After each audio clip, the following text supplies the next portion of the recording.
Lanka. Let's clear the meaning of majoritarianism.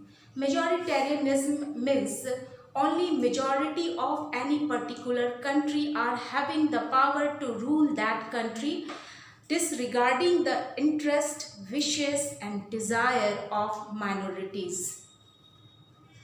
Sri Lanka became an independent country in the year 1948, and all the democratically elected government tried their level best to adopt the series of majoritarian measures only to establish the supremacy of Sinhala speakers. These measures can be discussed in few points like: Number 1, in 1956, Sinhala was declared as the official language of Sri Lanka.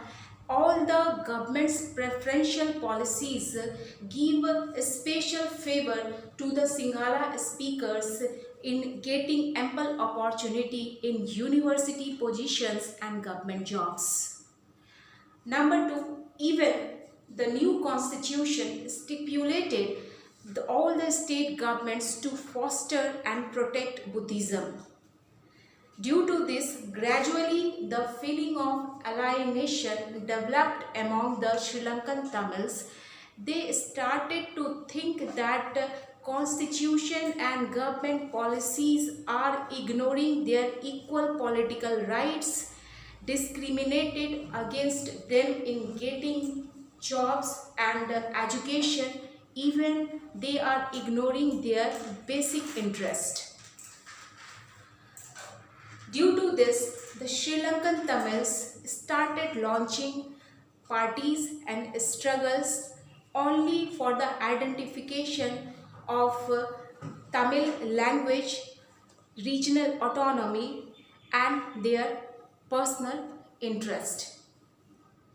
In early 1980s, what we see that there was many newly established political organizations which started demanding for independent Tamil Eelam. Eelam means state. It means all the newly established political parties started demanding for independent Tamil Eelam to the northeast of Sri Lanka. The distrust between the two major communities turned into a widespread conflict, and due to this there was a major setback on social, political and economic life of Sri Lanka. Thousands of people of both the communities of Sri Lanka were killed. Through the two special cases of Belgium and Sri Lanka, we saw a shocking result. In Belgium, we got the finest example through the Belgian leaders. They gave the example of a broad mentality. That is why the civil strife in Belgium was shot out within no time. On the other hand, in Sri Lanka, as because Sinhala speakers were in government, that is why they were not ready. They were not ready to give any sort of opportunity to the Tamil speakers. And this is why we saw that in early 1980s, there was a civil strife between two major communities of this country. And we are knowing it very well.